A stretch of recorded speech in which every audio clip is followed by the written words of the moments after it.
এখন আপনি জাস্ট কোনো সাংবাদিক করেন না, কোনো মিডিয়া করেন না, কখনো এটা বলবেন না। আমি আপনাকে টাইম দিই না, আমি কি বলবো এটা আমার সিদ্ধান্ত ভাই, এটা আপনি বলতে পারবেন না, এটা বলেন, নাম্বার 1 কোনো মিডিয়া বলেন না, বলেন। আমার হোমওয়ার্ক আছে 100 টক শো, বাংলাদেশের সিগনিফিকেন্ট টক শো যেগুলো ইউটিউবে প্রচুর ভিউ হয়, তারা গত এক সপ্তাহ ধরে বাচ্চাদের এই ভুলগুলোর প্রতি যেই পরিমাণ মনোযোগ দিয়েছে, আগের সকল কথা ধরেন বাদই দিলাম, গত এক বছরে কয়টা গুমের পরিবার নিয়ে সিরিজ টক শো আমরা মূলধারায় এখন ভাই example can not be an example, মানে exception can not be an example. এখন আমরা বাংলা ভিশনকে এতটুকু থ্যাঙ্কস তো জানাই, সে তো নিজেই ভিকটিম, তার চ্যানেল কত কষ্ট করে চালাতে হয়েছে, এর মানে কি পুরো বাংলা ভিশনই কি বাংলাদেশের একমাত্র মিডিয়া? আপনি ওইটা বললেন না, কোনো মিডিয়া বলেন এটা বলেন না। এখন আমরা দেখেন, আপনি যদি 100 এর মধ্যে 2-3 জনের কথা বলেন, আবারও বলছি exception can not be an example. ভাই কয়টা গুম পরিবারের সাথে এখন পর্যন্ত সিরিজ টক শো হচ্ছে, তো আমি আপনাকে কাইন্ডলি বলি এই বাচ্চাদের কেওয়াজ টাওয়াজ কিচ্ছু থাকবে না, সামনে সুন্দর ইলেকশন যদি আমরা করতে পারি, তার আগে বিচারটা করতে পারি, কিন্তু তার যে দগদগে স্মৃতি, সে বিচার দেখতে চায়, সবাই মিলে যদি আমরা বিচারটার কাছাকাছি যেতে পারি, ভালো ইলেকশন করতে পারি, অটোমেটিকলি দেশের আমরা তো গৃহযুদ্ধ হয় না, বরং গৃহযুদ্ধ হওয়ার কথা ছিল আওয়ামী লীগের ফ্যাসিবাদ পতনের পরে। সুতরাং আমরা হোপ ফর দ্য বেস্ট, আমরা ভালো কিছুই প্রত্যাশা করি। আলোচনা শুরু করতে চাই ডক্টর সাখাওয়াত হোসেন সায়ন্ত আপনাকে দিয়ে। গত 2-1 দিন আপনি খেয়াল করবেন যে নির্বাচনের যে কথাগুলো হচ্ছিল, এর মধ্যে একটা নতুন ডাইমেনশন এসেছে, সেটা হচ্ছে জোটের কথা। বিএনপি বলছে, স্পষ্টতই বলেছে দলের স্থায়ী কমিটির সদস্য সালাউদ্দিন আহমেদ, যে জোট হতে পারে, তবে জামাত ছাড়া। জামাত আবার বলতেছে এখন যে জোট হতে পারে, তবে সেটা বিএনপি ছাড়া। আপনাকে ধন্যবাদ জানাচ্ছি এবং আলোচনায় 3 জন সম্মানিত আলোচক আছেন এবং যারা শুনছেন সবার জন্য শুভেচ্ছা রইল।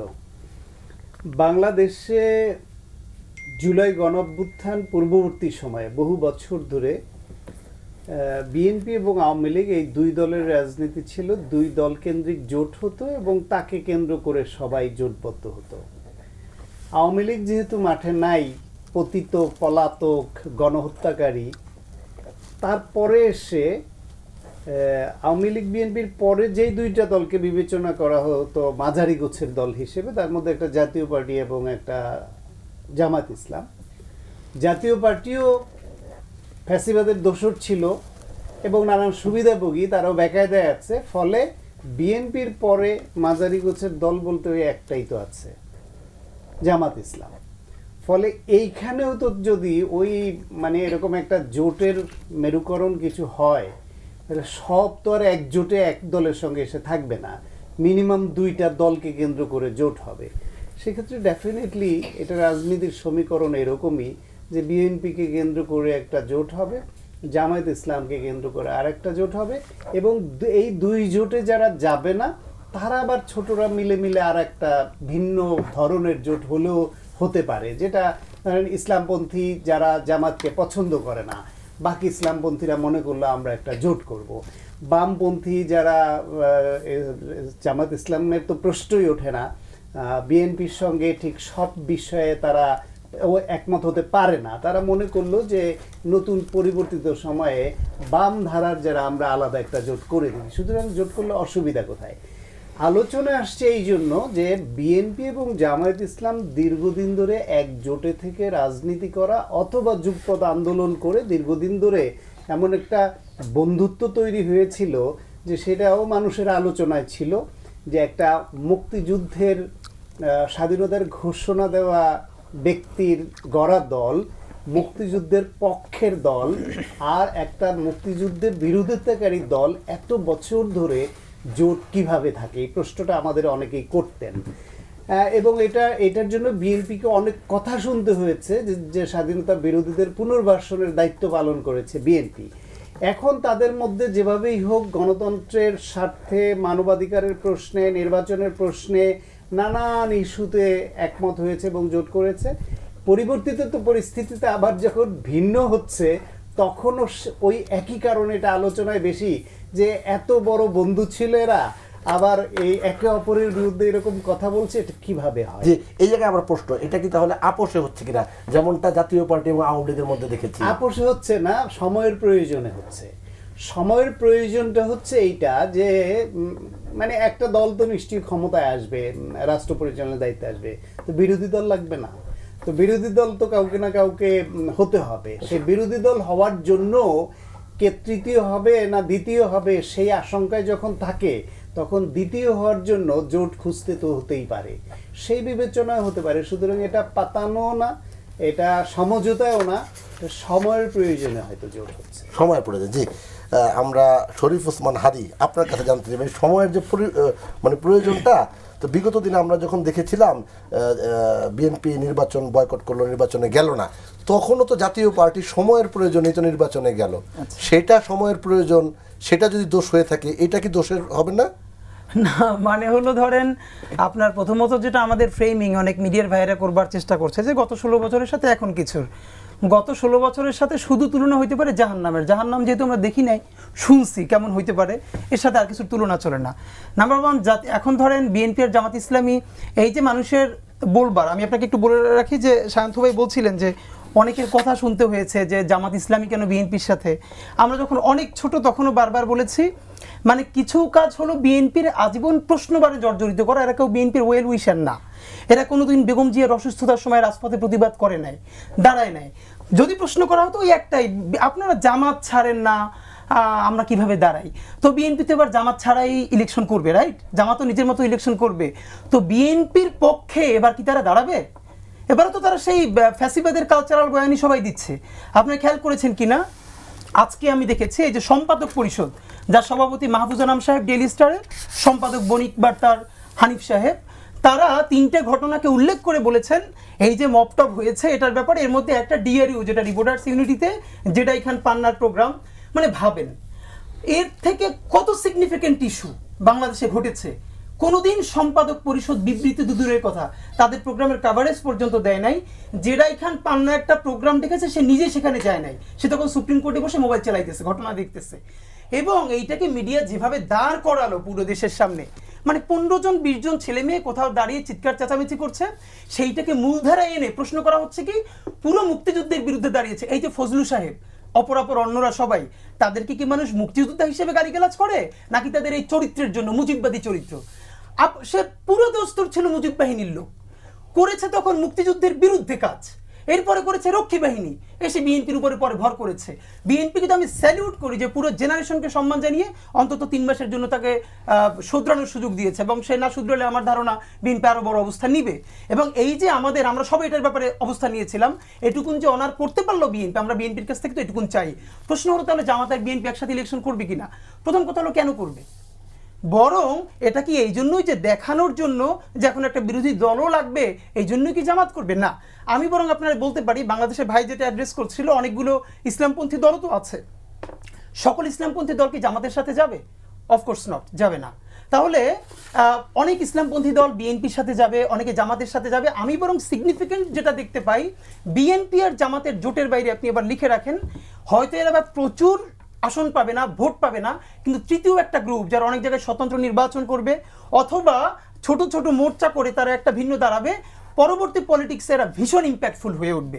এর কারণ বিএনপি হোক, জামাত ইসলামী হোক, এরা তো আসলে কেউ মানে নতুন ধারার পলিটিক্স তেমন কিছু দিতে পারবে না, শত চেষ্টা করলেও। চেষ্টা করবে, অফকোর্স চেষ্টা করবে, কিন্তু কতটা দিতে পারবে সেটা আমরা 1 বছরে তো অনেক বেশি স্বপ্ন দেখতে পারছি না। তবুও তাদের চেষ্টা জারি থাকুক, এটুকু তো আমরা চাই। কিন্তু এমন কিছু মুখ যারা নতুন করে পলিটিক্সটা করতে চাইবে, এখন মুশকিল হলো আমাদের ভাই বন্ধুরা, বিশেষ করে আমাদের এনসিপির যে বন্ধুরা আছে, এদেরকে হাজারবার বলেছি, যদি এরা মনে করে পলিটিক্স হলো নেক্সট 5 ইয়ার্সের, তাহলে দেশের সর্বনাশ হয়ে যাবে, তাদের আর পলিটিক্স দাঁড়াবে না। আর তারা যদি চিন্তা করে আমাদের বয়স এখন 25, 30, 35, আমরা পলিটিক্সটা করবো আগামী 50 বছর ধরে, এমপি হওয়া জীবনে খুবই ছোট একটা পার্ট। মানে আমার রাষ্ট্রের প্রয়োজনে কোনোদিন প্রধানমন্ত্রী হওয়া লাগতে পারে, কোনোদিন কিছু নাও হওয়া লাগতে পারে, কিন্তু আমার দেশের প্রয়োজনে পলিটিক্সটা জারি রাখতে হবে। আমার মনে হয় বিএনপি আসুক, জামাত আসুক, যারাই আসুক, 5 বছর তো তাদের জন্য কন্টিনিউ করা খুব টাফ হবে, এবং তার অলমোস্ট অনেক জায়গায় তাদেরকে ফেল করানো হবে, আওয়ামী ফ্যাসিবাদ করবে, তখন রাষ্ট্রের হাল ধরার জন্য আমাদের একটা ইন্ডিপেন্ডেন্ট ফোর্স লাগবে। এই জায়গায় আমি নীলুফার চৌধুরী মনির কাছে জানতে চাই, আপনি কথাটা খেয়াল করেছেন, 5 বছর কন্টিনিউ করা টাফ হয়ে যাবে, এই বয়ানটা কিন্তু আসতেছে, সোশ্যাল মিডিয়া আসতেছে, এবং লাইভ টক শোতে শরীফ ওসমান হাদি নিজেই বললেন।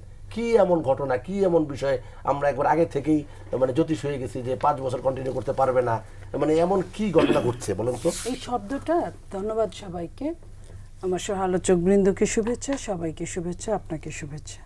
এই শব্দটার সাথে মব যায়, অনেকটা মবের মতো শব্দ হয়ে গেল। রাজনীতি অনেক কঠিন জিনিস, ধরো মারো কাটো খাও, এটাকে আমি রাজনীতি বলি না। একটা সময়ের জন্য অভ্যুত্থানের সময় যেটা হালাল, অভ্যুত্থানের পরে সেটা হালাল না। সব কিছুর একটা সীমা আছে, সীমা লঙ্ঘনকারীকে আল্লাহ পছন্দ করে না। একজন মুক্তিযোদ্ধা যে কোনো সময় রাজাকার হতে পারে, কিন্তু একটা রাজাকার সব সময়ের জন্য রাজাকার। তো আমি যে কথাটা আমার ছোট ভাই বললেন, আমি খুব দুঃখ পেলাম যে ফজলুর রহমান সম্পর্কে এই বাজে কথাগুলো। একজন মানুষের বয়স যখন 75-এর উপরে, তার অনেক কিছুই আমি সহজভাবে নিতে পারি। কণ্ঠের জন্যই তো স্বাধীনতার জন্য শেখ হাসিনা পালিয়ে যেতে বাধ্য হয়েছে। যদি তাই হয় তাহলে কণ্ঠে যদি এমন কিছু থাকে, কণ্ঠকে সম্মান করা উচিত। জেফারসন বলেছিল যে আমি তোমার মতের সঙ্গে একমত নাই হতে পারি, কিন্তু তোমার মতের জন্য আমি জীবন পর্যন্ত দিতে পারি, মত প্রকাশের জন্য। সে তার মতো মত প্রকাশ করেছে। বিএনপি কখন কিভাবে কার প্রতিশোধ নেবে সেটা বিএনপির একান্তই ঘরের ব্যাপার। কিন্তু ফজলুর রহমানের বাড়িটাকে ঘিরে যেভাবে মব করা হলো, একজন মুক্তিযোদ্ধার বাড়ি ঘিরে, আমি কঠিনভাবে এটা প্রতিবাদ করেছি, আগেও আজকেও বসে করছি। কারণ আওয়ামী লীগ যে অত্যাচার করেছে, আমাদের চেয়ে বেশি অত্যাচার কিন্তু অন্যদের করে নাই, আমাদের চেয়ে বেশি সাফার কিন্তু অন্যরা হয় নাই। ওই ফজলুর রহমান উনি কিন্তু সারা জীবন আওয়ামী লীগ করেছে, উনি নিজেও আওয়ামী লীগ করেছে, ছাত্রলীগের বড় নেতা ছিল, কিন্তু অত্যাচার কিন্তু কারো চেয়ে ওই এলাকায় ঢুকতে পারে নাই রাষ্ট্রপতির জন্য। যে মানুষটা এলাকায় ঢুকতে পারে নাই, নিরঙ্কুশ আওয়ামী লীগ, এটা তো এই মুহূর্তে বিশ্বাস করবে না কেউ। আওয়ামী লীগ যারা নির্যাতিত, নিষ্পেষিত যে মানুষটা, তাকে এই ছোট ছোট মানুষগুলা যখন নিজে আইনটা হাতে তুলে নেয়, তাহলে তো এই দেশে আর সরকারের দরকার পড়ে না। যে দেশের সরকার মবকে প্রতিষ্ঠিত করে, মবকে শাস্তি দিতে পারে না, থামাতে পারে না, তাহলে তার দরকার কি? আমি প্রথমে এই কথা বলেই শুরু করছি যে এই আর 5 বছর থাকবে কি না এটা তো সময়ের ব্যাপার, সময়ের জন্য অপেক্ষা করা উচিত। অ্যাডভান্স কথা বলা ভালো, কিন্তু এত বেশি কথা বলা ভালো না। কে কখন যে যা করবে, আগুন খেলে গ্রামে একটা কথা বলে গুণীজনরা, এলাকার যে মুরব্বীরা, যে আগুন খেলে আংরা হাগে, যে আগুন খাবে সে ওইটাই তার কয়লা পড়বে। তো বিএনপি যদি তাই করে তাহলে বিএনপি সেটার জন্য বিএনপি প্রস্তুত থাকবে। এই যে থ্রেড দেওয়া, এই যে একরকম আগে অ্যাডভান্স খবর বলা, এগুলা কিন্তু অস্থিতিশীল রাজনীতির জন্য ভীষণ খারাপ খবর। আমরা কি বলি, আপনি খারাপ আছেন, মানে খুব ভালো নাই, শরীর অসুস্থ, ফ্যামিলি প্রবলেম, আমরা যদি জিজ্ঞেস করি কেমন আছেন, বলেন আলহামদুলিল্লাহ, তারপরে বলেন আপা আমার ছেলেটার তো এই অবস্থা যাচ্ছে। কিন্তু প্রথমে কি বলা উচিত? পজিটিভলি আলহামদুলিল্লাহ।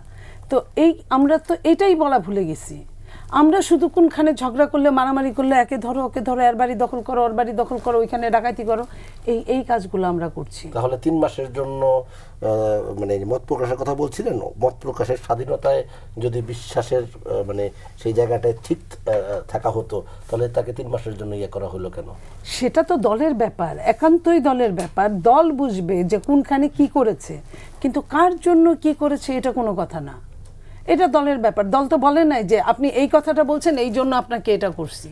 বল বলছে আমি আপনার উত্তরে সন্তুষ্ট না, সন্তুষ্ট উত্তরটা বলতে পারে না। বিএনপি যে স্টেটমেন্টটা দিয়েছে সেটাই সেখানে অনেকগুলো ছিল, সেখান থেকে বলাই হয়েছে যে জুলাইয়ের মতো ঐতিহাসিক গণ অভ্যুত্থান নিয়ে বাজে কথা কোট আন কোট তাকে বলেছে যে আপনি এগুলোকে নিয়ে বাজে কথা বলছেন, বাজেভাবে ফ্রেমিং করছেন। এটা ঠিক করছে, এটা ঠিক আছে, কিন্তু এটার মানে এটা না যে ওই কারণের জন্য তাকে সতর্ক করেছে। আমার বক্তব্যটা কিন্তু আমি যেটা বলছি বক্তব্যটা হচ্ছে যে দল স্যাটিসফাই হয় নাই। তার যে বক্তব্য, না না বিএনপি পলিটিক্যাল পার্টি হিসেবে অত অবস্থান নিয়েছে, কিন্তু তাই বলে কি তার বাসায় গিয়ে মব করা? আরে মব কি করেছে? মবের একটা আলাদা জিনিস, যেভাবে নারী এবং পুরুষ, একটা মেয়ের মুখ দিয়ে এত নোংরা কথা, ছি, আমি ছি বলা ছাড়া কিছু বলতে পারলাম না। একটা এই ছোট্ট মেয়ে যার 20, 22, 25 বছরের উপরে বয়স না, এই মেয়ের মুখ দিয়ে এত বাজে কথা, স্লোগান কিভাবে আসে? আমি তো কল্পনায়, আমার তো বয়স হয়েছে, আমার বাচ্চা ওর মতো, আমার বাচ্চা ওর মতো বয়স, প্রচুর মার খাইছে, ওর রক্তের মধ্যে ছিল, এইজন্য পারছে। মানে তো এই না, প্লিজ আমি তোমার সময় কথা বলি না, এটা কিন্তু ম্যানার্সে অবশ্যই তুমি অবশ্যই তুমি লিখে রাখো, তোমার যদি হয়। সেইখানে একটা মেয়ে যখন এত বাজে কথা বলে, এইটার আশকারা কে দিচ্ছে? আমার মা যদি ওইখানে থাকতো, আমার মায়ের যদি সন্তান হতো, প্রথমে আগে 2 গালে 2 থাপ্পড় লাগাই দিত যে এই এটা করার জন্য কি তোর পড়ালেখা করাইছি? তাহলে এই যে বাজে বাজে কথা, ছেলে আর মেয়ে কোরাস গানের মতো যে গায়ে গায়ে বাজে কথাগুলো বললো, শাস্তি আরো বড় হতে পারে ফজলুর রহমানের। ফজলুর রহমানের বাড়িঘর সব জলাঞ্জলি যেতে পারে, কিন্তু মানুষ কেন এই ধরনের নোংরামির মধ্যে পড়বে কেন, এই মবের মধ্যে পড়বে কেন? ওই মবের কি রাষ্ট্রের শাসন ছিল না, রাষ্ট্রের প্রধান ছিল না? জি। তারা কেন তার বাসার চারপাশে জি ঘুরঘুর করছে? আমরা নাজমুল হক প্রধান আছেন, তার কাছে আমরা এই জিনিসটাই জানতে চাইবো যে একটা মানুষ যদি কোনো অপরাধ করে থাকে, যদি আইনগত ফৌজদারি অপরাধ হয়ে থাকে, তা সেটা আইনগত ব্যাপার হবে, বিচার হবে, কিন্তু নিজেরা এখন যেটা বলা হচ্ছে আইন হাতে তুলে নেওয়া কিংবা তাৎক্ষণিক একটা, প্রথমে বলা হতো যে মব জাস্টিস, পরে এটার নাম হচ্ছে যে মব সন্ত্রাস, এগুলি আসলে কেন হচ্ছে, কি কারণে হচ্ছে? শুনেন, রাষ্ট্রবিজ্ঞানে মবক্রেসি, উচ্ছৃঙ্খল জনতার শাসন একটা বিষয় আছে, অভিজাত শ্রেণীর শাসন, উচ্ছৃঙ্খল জনতার শাসন, এগুলো রাষ্ট্রবিজ্ঞানে ডিফাইন করা আছে। বাংলাদেশে বর্তমানে যেটা চলছে এটা হলো উচ্ছৃঙ্খল জনতার শাসন। আপনি দেখবেন একটা মব হয়ে যাওয়ার পুলিশ সেখানটায় যায়, আগের থেকে পুলিশ যে ঘটনা নিয়ে কথা হইলো, এই যে ধরেন রিপোর্ট আসছে ঘটনাটা, গভর্নমেন্টের কাছে পারমিশন দিচ্ছে না, ওরা হল বুক করছে না, তো গভর্নমেন্টের আমরা দেখি কি একটা গভর্নমেন্ট, সুস্থ গভর্নমেন্ট এই প্রোগ্রাম হবে এখানটাতে না, এই প্রোগ্রাম অ্যালাউড না, করবে না প্রোগ্রাম, কথা বুঝছেন? যারা প্রোগ্রাম অর্গানাইজ করছে প্রয়োজন তাদেরকে পিক আপ করে জেল ঢুকাই দিবে, এই অ্যান্টি স্টেট অ্যাক্টিভিটি করবে, এটাই আমরা দেখে আসছি। কিন্তু প্রোগ্রাম করতে দিয়ে চমৎকারভাবে দলবল নিয়ে গিয়ে ওখানটায় মব করে, তাই না, রীতিমতো ধরে টরে তারপর পুলিশ এসে নিয়ে গিয়ে মামলা দিয়ে দিল। উনি তো বয়স্ক মানুষগুলোর সাথে এই অত্যাচার, এটা মেনে নেওয়া যায় না একটা মুক্তিযোদ্ধার সঙ্গে। মবক্রেসি বাংলাদেশ এটা হচ্ছে কেন? আজকে আওয়ামী লীগ ফ্যাসিস্ট গভর্নমেন্ট, সেই গভর্নমেন্টের উচ্ছেদ, সেই গভর্নমেন্ট লুটপাট করছে, টাকা পাচার করছে, খুন করছে, গুম করছে। ইয়েস, ওই কারণে গভর্নমেন্টের এত লোক পলায় যায় নেই এইবার বাংলাদেশে, সরকারের উচ্চ পর্যায়ে থেকে শুরু করে পলায় চলে গেছে ভিন্ন দেশে। আচ্ছা, আমলা পর্যন্ত গেছে, বিচারপতি গেছে, পুলিশ গেছে না, বাইতুল মুকাররমের খতিব গেছে। আচ্ছা, তাহলে এই যাওয়ার পরে যে গভর্নমেন্টের, এই গভর্নমেন্টের কাজটা কি ছিল, কেন এটা হচ্ছে? আমি তার একটু ব্যাখ্যা বলি। রাজনীতি হচ্ছে মতবিরোধের, প্রতিবাদের, প্রতিদ্বন্দ্বিতার রাজনীতি, প্রতিহিংসার না। সরকার এবং আগের সরকার, বর্তমান সরকার রাজনীতি প্রতিহিংসার জায়গায় নিয়ে গেছে, এবং প্রতিহিংসার রাজনীতি রক্তের রাজনীতি, রক্তাক্তের রাজনীতি। ডেমোক্রেসি কোনো বালাই নাই এখানে ডেমোক্রেসি কোনো বালাই নাই বর্তমান সময়ে এবং ভবিষ্যতে। গণতন্ত্র আমি দেখতেছি না এখানটায় প্রতিশোধের রাজনীতি হবে, এবং সেই প্রতিশোধের রাজনীতিটা সবসময় রক্তাক্তই হয়। ফলে আজকে আপনি দেখেন, এবং এটা বুঝেই আজকে যদি আমি বলি, এই যে শেখ হাসিনা, উনি খুব মজা করে বলতেছিল না, আমার পিয়ন 400 কোটি টাকা নিয়ে গেছে। পাবলিক আমাকে কয়, ভাই এই মেট্রোতে আসছে, বিশ্বাস করেন, 400 কোটি তার পিয়ন নিয়ে গেছে, হাসতে লজ্জাও লাগে না। আর 2 কোটি টাকার জন্য খালেদা জিয়া সাজা দিচ্ছে, 2 কোটি খালেদা খাওয়া নাই। পাবলিকের পারসেপশন দেখেন, তাই না? আজকে আপনি এত নীতির কথা বলতেছেন, আপনি ডক্টর ইউনূস সাহেব, আপনি ক্ষমতা আসার পরে জনগণকে কি দিবেন না দিবেন সেটা দেখ। সরকারের আমি একটা শুধু বলবো, শেয়ারটা সরকারের ছিল, সেই শেয়ারটা সরকারের কমায় আপনি গ্রামীণ ব্যাংকে নিলেন কেন? সরকারের শেয়ারের মাত্র, আমিও সেই শেয়ারের মালিক ছিলাম, দেশের কাজে লাভ, তাই না? আপনি গ্রামীণ ব্যাংকে নিলেন কেন? তাহলে এই যে আরো বাদ দিলাম, তাহলে পাবলিক বুঝে গেছে যে গভর্নমেন্টের অ্যাটিটিউড কি, what he wants to do. Public বুঝে গেছে যেই ক্ষমতায় যায় সেই তার আখের গোছলে ব্যস্ত থাকে, তার জন্য আইনটা গাইন হয়ে যায়।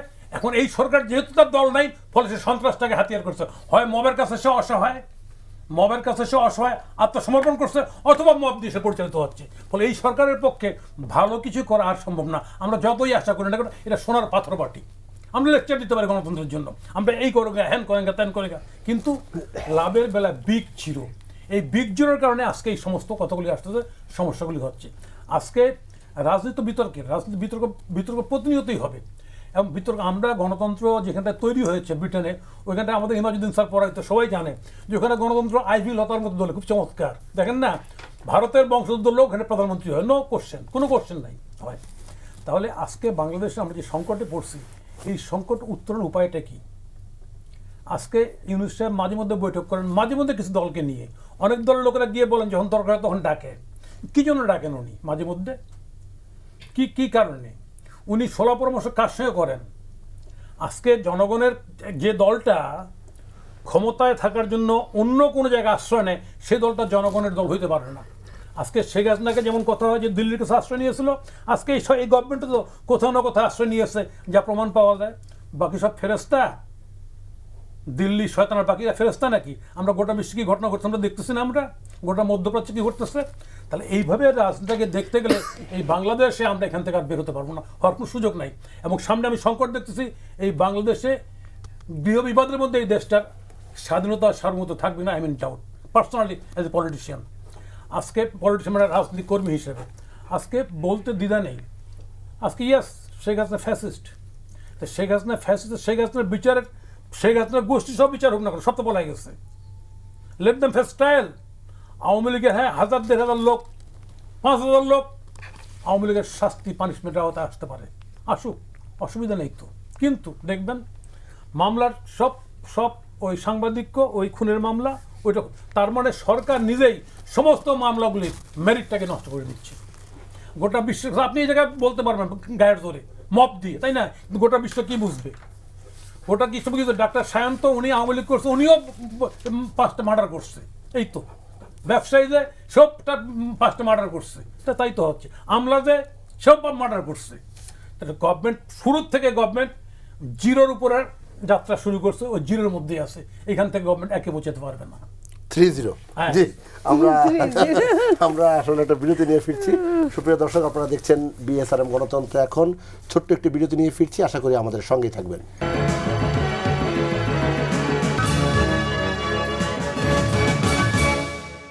সুপ্রিয় দর্শক, বিরতির পর BSRM গণতন্ত্র এখন অনুষ্ঠানে আপনাদের সবাইকে আরও একবার স্বাগত জানাচ্ছি। আমি সিকান্দার রেমান। ডাক্তার সাখাওয়াত হোসেন সায়ন্ত, আপনি জমজমাট আলোচনা শুনছিলেন।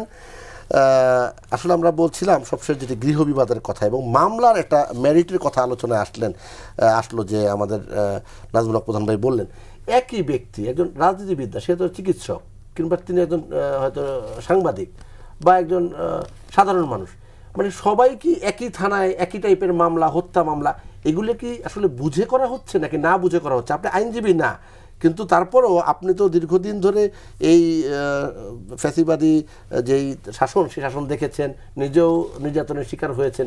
এখন যদি এটা অন্যায়ভাবে কাউকে সেই সেম জিনিসটা করা হয়, এই বিষয়টা আসলে ভালোভাবে সাধারণ মানুষ নিচ্ছে না। দেখেন, 16 বছর লেখায়, টক শো, সেমিনার, সব জায়গায় ভুয়া মামলা, গায়েবী মামলা, এসবের বিরুদ্ধে কথা বলে আসছি। ফাইনালি জুলাই গণঅভ্যুত্থানের সময় আমি নিজে ভুয়া মামলার, গায়েবী মামলার শিকার হয়েছি। আমাকে গ্রেফতার করলো মসজিদের গেট থেকে। আমি গায়েবানা জানাজা পড়তে গেলাম আবু সাইদ সহ 6 জন হত্যাকাণ্ডের, আর আমাকে মামলায় অ্যারেস্ট দেখালো হচ্ছে গিয়ে আমি পুলিশের উপর বিএনপির নেতাকর্মীদের সঙ্গে যুক্ত হয়ে ককটেল ছুঁড়ে মেরে অনেক পুলিশকে আহত করেছি এবং মারণাস্ত্র দিয়ে আঘাত করেছি। এইরকম একটা মামলায় আমাকে গ্রেফতার করলো এবং জেলে ভরলো। তো এরকম একেবারেই বানোয়াট একটা ভুয়া মামলা। এখন এই জুলাই গণঅভ্যুত্থান পরবর্তী যে মামলাগুলো হয়েছে, এই মামলার দায় সরকারের আছে, পাশাপাশি রাজনৈতিক দলগুলোরও আছে। আমি অনেক টকশোতে বা বিভিন্ন জায়গায় আলোচনায় বলছিলাম যে রাজনৈতিক দলগুলোর তখনই বলছি যে এখন উচিত তাদের এটা নিয়ে একটা সেল করা এবং এই সেল থেকে প্রত্যেক ইউনিটকে নির্দেশ দেওয়া যে তোমার এলাকায় কারা কারা গত 16 বছরে মানে অফিস পুড়িয়েছে, লুটপাট করেছে, খুন করেছে, নির্বাচনে প্রতিপক্ষকে অপদস্থ করেছে, মারধর করেছে, সেই তালিকাটা ধরে এইটা একটা। আর একটা হলো সরাসরি জুলাই গণঅভ্যুত্থানে কারা কারা মাঠে থেকে এই হত্যাকাণ্ডের নেতৃত্ব দিয়েছে বা প্রত্যক্ষভাবে অংশ নিয়েছে, সেইভাবে সুনির্দিষ্ট অভিযোগে তাদের বিরুদ্ধে প্রত্যেক এলাকায় মামলা করো এবং এটা মনিটর করা হবে কেন্দ্র থেকে। এইটা বিভিন্ন রাজনৈতিক দলগুলো যদি করত, তাহলে এই মামলাগুলো যারা দিয়েছে এরা কোনো না কোনোভাবে তো কোনো না কোনো রাজনৈতিক দলের নেতাকর্মীরাই দিয়েছে। তারা ঢালাওভাবে কয়েকটা উদ্দেশ্যে মামলা দিয়েছে। একটা উদ্দেশ্য হচ্ছে সত্যি সত্যি সে সাফারার এবং সাংঘাতিক রাগ আছে, সুতরাং এই মুহূর্তে সামনে আছে এই ইস্যু, ওরে হত্যা মামলা দিতে হবে, দে। দ্বিতীয় হচ্ছে গিয়ে কেউ কেউ ধান্দায় করেছে যে মামলা দিব, টাকা দে, মামলা দেওয়ার পরে নাম কাটাবো, টাকা দে, এই ধান্দায় করেছে একটা গ্রুপ। আর একটা গ্রুপ করেছে যে এইখানে রাজনীতি করব, রাজনীতি করতে হলে 2 দিন আগে পরে এরা ফ্যাক্টর হবে, এদের নামে মামলা দিয়ে যদি আমি দৌড়ের উপর রাখতে পারি তাহলে আমার জন্য মাঠ একটু নির্বিঘ্ন হয়, সুতরাং এদের সবাইকে আসামি করে দেয়। এইভাবে মামলাগুলো দিয়েছে। পুলিশ তদন্ত করে যে মামলাটা গ্রহণ করবে সেই পরিস্থিতি থানা পুলিশের ছিল না। বিপর্যস্ত বিধ্বস্ত একটা অবস্থা। তারা নানান, কেউ পলাতক, কেউ 16 বছর ফ্যাসিবাদের সুবিধাভোগী এবং নিজেই ফ্যাসিবাদ পুলিশ। সেই পুলিশ ঘাপটি মেরে কোনোভাবে চাকরি টেকানোর জন্য থানায় বসে আছে। সুতরাং তারও ওই ঝুঁকি নেওয়ার ম্যান পাওয়ারও নাই, ইচ্ছাও নাই, ওই ঝুঁকি নেওয়ার সাহসও নাই যে আমি গিয়ে তদন্ত করে এই মামলায় যারা সত্যি দোষী তাদেরকে বাদ দিব। বাদ দিলে যারা মামলার বাদী হয়েছে সে সঙ্গে সঙ্গে বলবে ও ফ্যাসিবাদের দোষর ধর। সুতরাং এইভাবে ঢালাওয়া মামলা হয়ে গেছে। দ্বিতীয় দফা যেটা, মামলা হওয়ার পরে প্রাথমিকভাবে পুলিশ তদন্তের সুযোগ পায়নি, কিন্তু পরবর্তীতে প্রত্যেকটা থানায় যদি নির্দেশ দিত সরকার যে সব মামলাগুলো এখন তোমরা তদন্ত করে দেখো সত্যি সত্যি কারা এই অভিযোগের অভিযুক্ত হওয়ার মতো অপরাধ করেছে, তাদেরকে বাদ দিয়ে বাকিদের বিষয়ে তালিকা দাও স্বরাষ্ট্র মন্ত্রণালয়, এটা নিয়ে উচ্চ পর্যায়ের একটা কমিটি করে যাচাই বাছাই করে যে বিনা দোষে যাদেরকে দেয়া হয়েছে উদ্দেশ্যমূলকভাবে তাদেরকে মামলা থেকে বাদ দেওয়া হবে। এটা বিভিন্ন সময় বিভিন্ন সরকার করেছে না, কিন্তু সরকার সেই উদ্যোগও নেয়নি।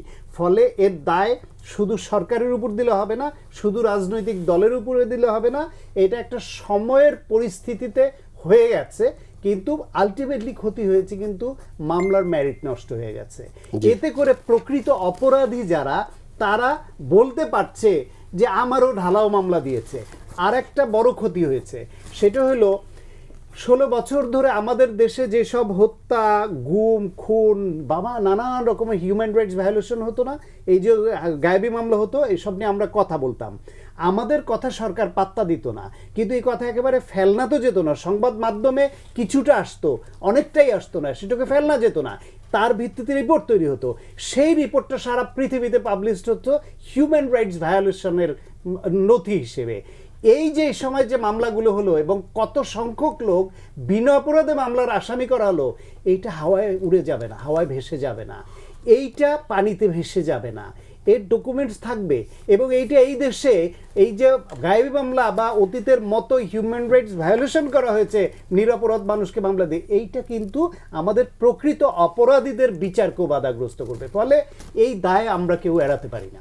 জি, শরীফ ওসমান হাদী একজন উপদেষ্টা, তার নামেও কিন্তু এরকম গায়েবী মামলা হয়েছিল, জানেন তো বিষয়টা? তো একজন উপদেষ্টা যখন নিজেই সাফার করেছে, তার তো এগুলি এই জাতীয় বিষয়গুলো তদারকি করা উচিত ছিল, কিংবা ওই যে উপদেষ্টা পরিষদের যে বৈঠক হয় সেখানে বলা উচিত ছিল। তাদের কি নিয়ন্ত্রণ নাই নাকি? আপনার কি মনে হয় মাঠ প্রশাসনে? মানে এইখানে যেটা বলবার ভাই অলমোস্ট সব বলেই ফেলেছে, এখানে শুধু আমার অ্যাড করবার একটু ব্যাপার। মুশকিলটা হলো কি দেখেন, যে এইখানে সরকার একবার উদ্যোগ নিয়েছিল আমার মনে আছে যে এরকম হরে ধরে মামলা দেওয়া যাবে না, তখন আবার সবাই প্রতিবাদ করলো যে তাহলে সরকার মনে হয় করতেছে, যে তাদেরকে বাঁচানোর চেষ্টা করতেছে। এখন ক্রাইসিসটা কোথায়?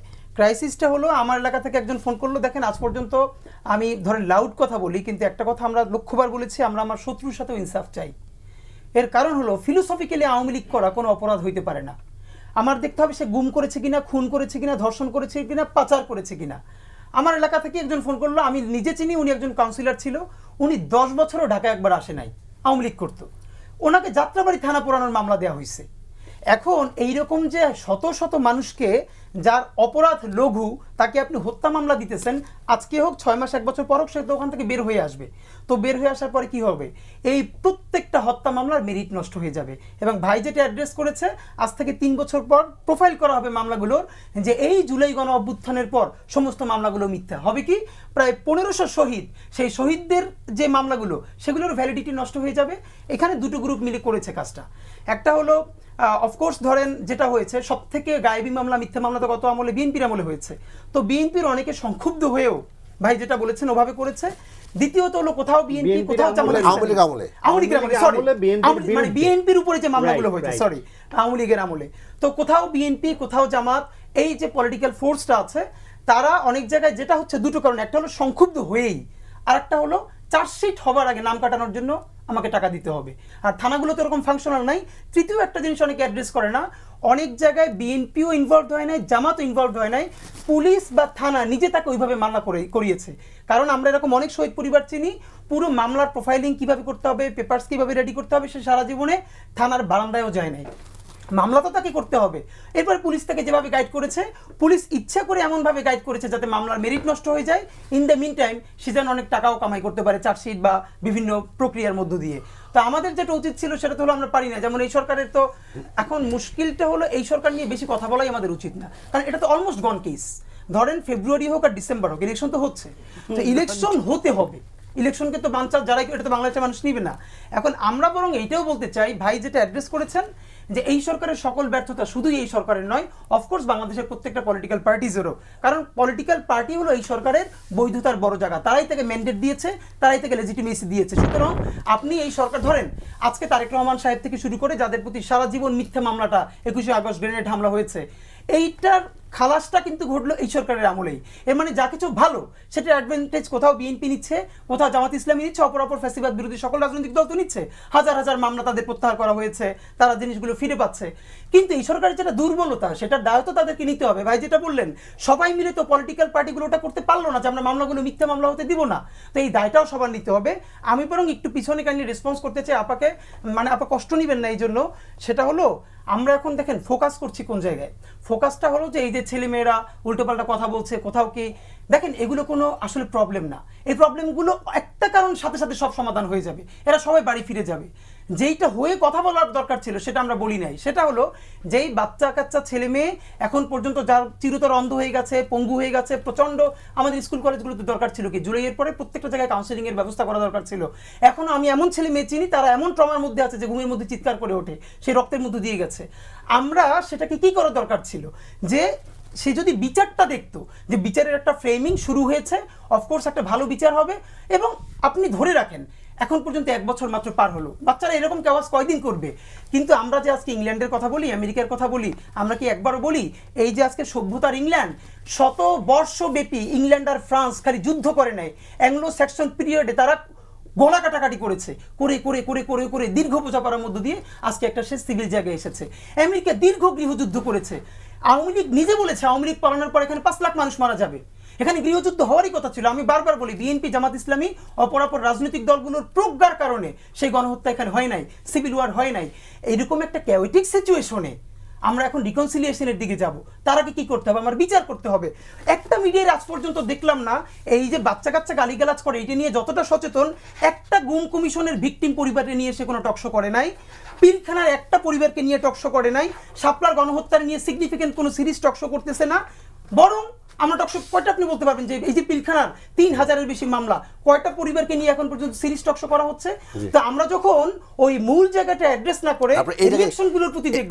আপনার কাছে আসবো আমি, যেহেতু এখানে কোনো গণমাধ্যম কর্মী নেই, আমি আসলে আমার দায়বদ্ধতার জায়গা থেকে আমি আপনাকে বলতে চাই, আপনি গুমের কথা বলেছেন। গুম যখন ইলিয়াস আলী হলেন আমি সেখানে গিয়েছি এবং সেখানে আমি ইনভেস্টিগেটিভ রিপোর্ট করেছি। গুম যখন চৌধুরী আলম হলো সেখানে আমি গেলাম, এই যে আমাদের সুমন ভাই সহ যারা হলেন সেখানে আমি গেলাম, এবং তখন আমরা এই রিপোর্টগুলি প্রচার করতে কিছুটা পেরেছি, কিছুটা পারিনি। এই বাংলা ভিশন আমরা কিন্তু সারা বাংলাদেশে যেই পরিমাণ গুম হয়েছে প্রতিটা পরিবারের ডকুমেন্টারি আমরা করেছি, সব প্রচার করতে পারিনি। আপনি বললেন পিলখানার এমন তথ্য আমরা সংগ্রহ করেছি এবং প্রচার করেছি যেগুলি বর্তমানে কাজে লাগছে। এবং সাপ্লাই তো আমরা সেই সময় লাইভ করেছি, এবং সেই সময় লাইভ করার একটা পর্যায়ে লাইভ করতে দেওয়া হয় না। তা আপনি যে বললেন একটা মিডিয়াও করেনি, না আমি ওটা বলছি না, কখনো জেনারেলাইজ করবেন না প্লিজ, আপনি কখনোই জেনারেলাইজ করবেন না, কোনো মিডিয়া করেন নাই, এখন আপনি কোন সাংবাদিক করেন নাই, কোন মিডিয়া করেন নাই, কখনো এটা বলবেন না। আমি আপনাকে টাইম দিই না, আমি কি বলবো এটা আমার সিদ্ধান্ত ভাই, এটা আপনি বলতে পারবেন না। এটা বলেন কোন মিডিয়া বলেন। আমার হোমওয়ার্ক আছে 100 টকশো বাংলাদেশের সিগনিফিকেন্ট টকশো যেগুলো ইউটিউবে প্রচুর ভিউ হয়, তারা গত 1 সপ্তাহ ধরে বাচ্চাদের এই ভুলগুলোর প্রতি যেই পরিমাণ মনোযোগ দিয়েছে, আগের সকল কথা ধরেন বাদই দিলাম, গত 1 বছরে কয়টা গুমের পরিবার নিয়ে সিরিজ টকশো আমরা মূলধারায় এখন ভাই example can not be an example, মানে exception can not be an example. এখন আমরা বাংলা ভিশনকে এতটুকু থ্যাঙ্কস তো জানাই, সে তো নিজেই ভিকটিম, তার চ্যানেল কত কষ্ট করে চালাতে হয়েছে। এর মানে কি পুরো বাংলা ভিশনই কি বাংলাদেশের একমাত্র মিডিয়া? আপনি ওইটা বললেন না, কোন মিডিয়া বলেন এটা বলেন। এখন আমরা দেখেন আপনি যদি 100-র মধ্যে 2-3 জনের কথা বলেন, আবারও বলছি exception can not be an example. ভাই কয়টা গুম পরিবারের সাথে এখন পর্যন্ত সিরিজ টকশো হচ্ছে? তো আমি আপনাকে কাইন্ডলি বলি এই বাচ্চাদের কেওয়াজ কিচ্ছু থাকবে না। সামনে সুন্দর ইলেকশন যদি আমরা করতে পারি, তার আগে বিচারটা করতে পারি, কিন্তু তার যে দগদগে স্মৃতি, সে বিচার দেখতে চায়। সবাই মিলে যদি আমরা বিচারটার কাছাকাছি যেতে পারি, ভালো ইলেকশন করতে পারি, অটোমেটিকলি দেশের আমরা তো গৃহযুদ্ধ হয় না, বরং গৃহযুদ্ধ হওয়ার কথা ছিল আওয়ামী লীগের ফ্যাসিবাদ পতনের পরে। সুতরাং আমরা হোপ ফর দ্য বেস্ট, আমরা ভালো কিছুই প্রত্যাশা করি। জি, সবশেষ হোপ ফর দ্য বেস্ট বললেন নীলুফার চৌধুরী। মনে আমি গণমাধ্যম কর্মী সামনে কোনো পক্ষ না, আমি একজন উপস্থাপক, কিন্তু এই বিষয়গুলো আমার একেবারে সরাসরি আমার গায়ে লেগেছে। গত 21 বছর ধরে আমি মাঠ পর্যায়ে সাংবাদিকতা করেছি, আপনারা দেখেছেন। এখন যখন কেউ বলে যে আসলে কেউ করেনি, এবং যদিও আমার এক্সেপশন টার্ন না, আমি বলি জি। ওটার বোধহয় একটু মিস ইন্টারপ্রিট হয়েছে। ও বলছে এই জুলাই অভ্যুত্থানের পরে আমি সেটা পরে বলেছি। গণমাধ্যমগুলি জি। অতীতে চাপের কারণে যারা পারে নাই, জি।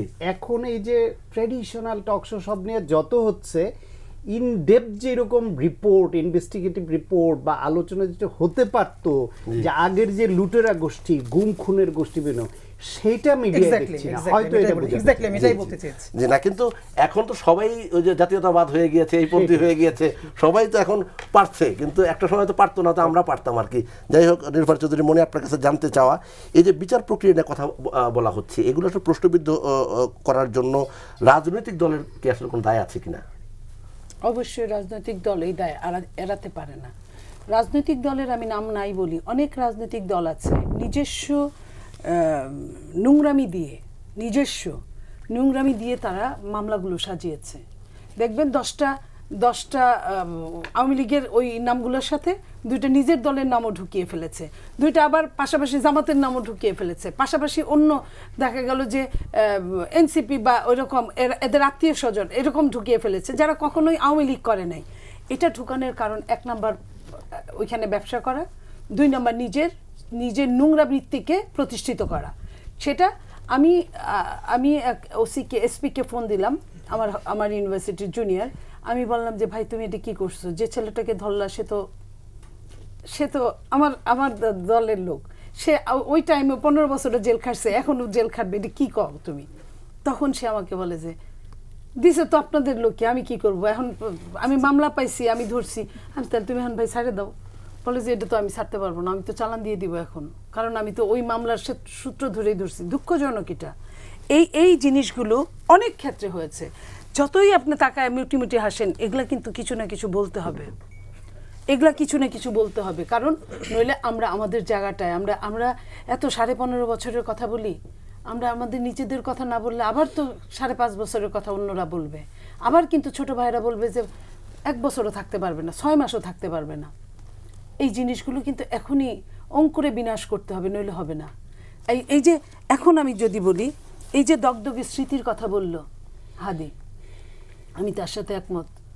হাজার হাজার ছেলে মেয়ের চোখ নাই, কান নাই, হাত নাই, পা নাই, এই নিয়ে আমি বিএনপির প্রোগ্রামে আসছে, যখন লোহা দিয়ে যখন তাকে করে পায়ের মধ্যে, আমি ওইটা দেখে সহ্য করতে পারিনি, যে তার মাংসই নাই ওইখানে, একদম স্ট্রেট লোহাটা। এই মানুষগুলোর দিকে তাকায় আমি অন্যদের কথা বলে ভুলেই গেলাম যে আমরা রাজনীতিবিদরা আমরা খারাপ মানুষ। কিন্তু ভাই তোমরা তো সাদা পাতার মতো জন্মের পরে ছাত্রগিরি করছো, কোটা বিরোধী আন্দোলনে নামছো, তারপরে তোমরা আস্তে আস্তে দেশের পরিস্থিতির মোকাবেলায় তোমরা রাজনীতিতে আসছো। তোমাদের তো অন্তরাত্মাটা সাদা পাতার মতো। আমি যদি সাইকোলজির কথা বলি, যে তারপরে যে ছাপ পড়বে সেটাই করবে। তাহলে ভাই তোমরা কেন লুটপাট করতেছো? এই লুটপাট করার সময় কি একবারও ওই 20,000 ছেলেমেয়ের কথা মনে পড়ে না? এই ডাকাতি করার সময় কি একবার ওই ছেলেমেয়েগুলার কথা মনে পড়ে না?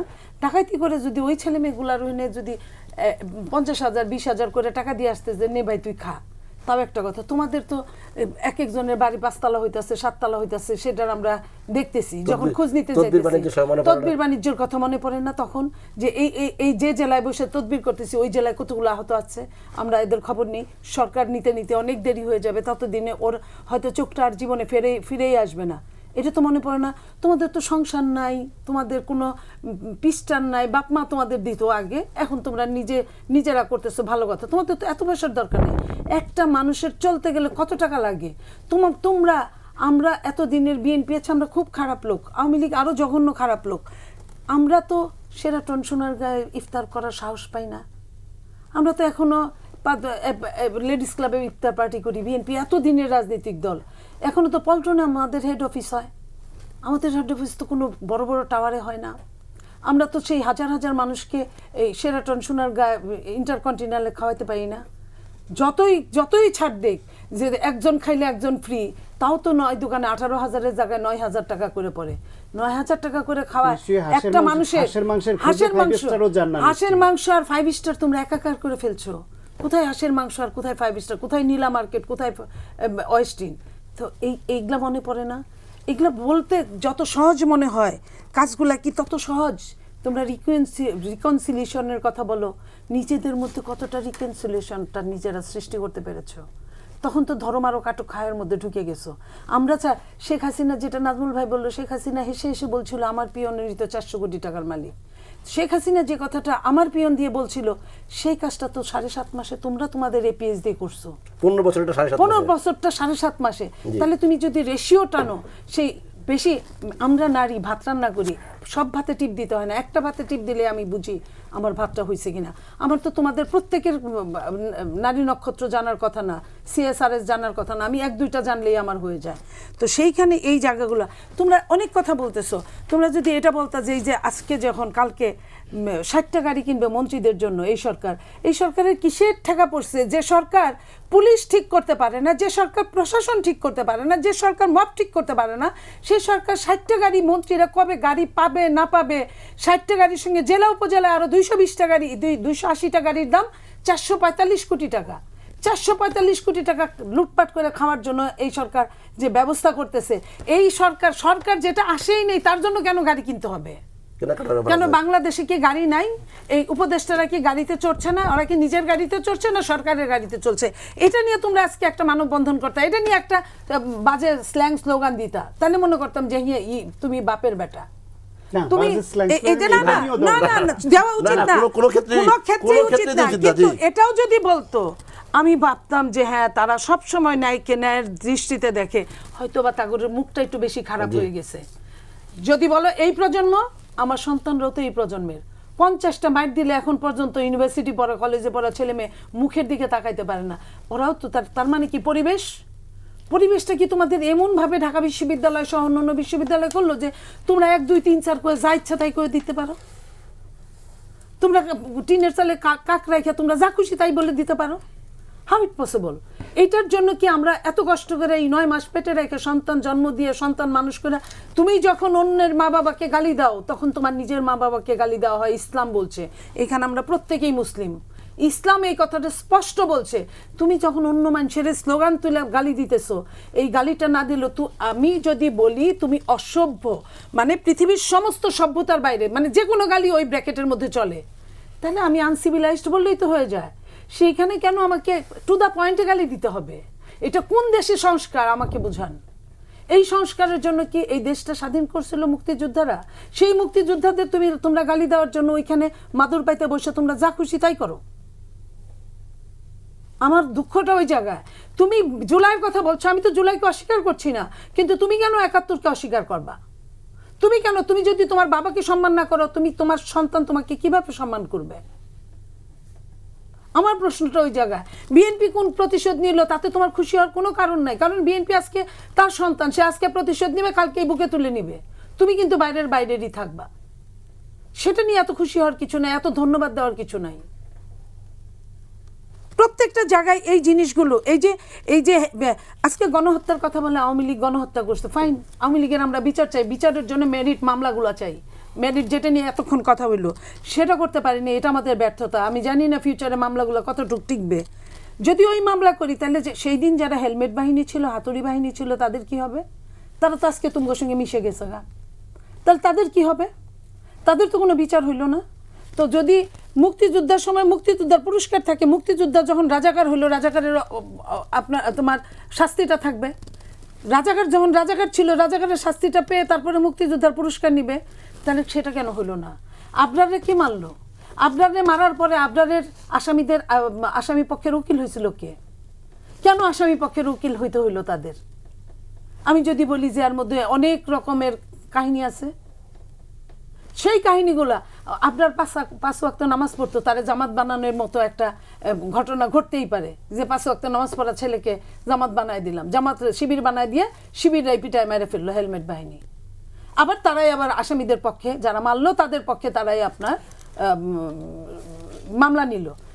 এই যে জিনিসগুলা, এগুলা একটা মানুষকে কিছুক্ষণের জন্য বোকা বানানো যায়, চিরস্থায়ী বোকা বানানো যায় না। জি, আমরা নাজমুল হক প্রধান আপনার কাছে জানতে চাই, রাজনীতির সংস্কৃতির কথা বলা হচ্ছিল, সেই সংস্কৃতির আমরা উন্নতি চাচ্ছিলাম এবং উন্নতির জন্যই কিন্তু একটা গণঅভ্যুত্থান হয়েছিল এবং আমরা ফ্যাসিবাদী সরকারের পতন এবং পালিয়ে যাওয়া সব কিছু দেখেছি।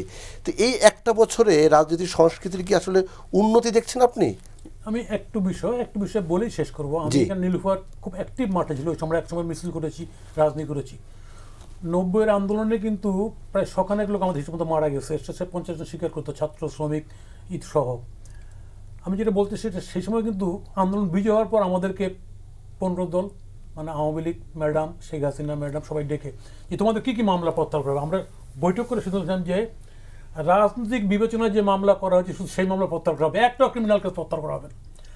ছাত্র দলের বা ছাত্রলীগের কোনো কর্মী যদি কোনো ছিনতাই করতে ধরা পড়ে ওই মামলা হয়, যদি কোনো মার্ডার করে ওই মামলা প্রত্যাহার হবে না। এবং আমাদের কথাটা ওনারা হাইলি অ্যাকসেপ্টেড করে ওনারা সেটা সিদ্ধান্ত নিয়েছিল, আইন শৃঙ্খলা ছিল। কিন্তু এবার যে ঘটনা ঘটলো এবার দেখবেন প্রথম থেকেই আপনার জেলগুলি খুলে দেওয়া হলো সমস্ত মামলা।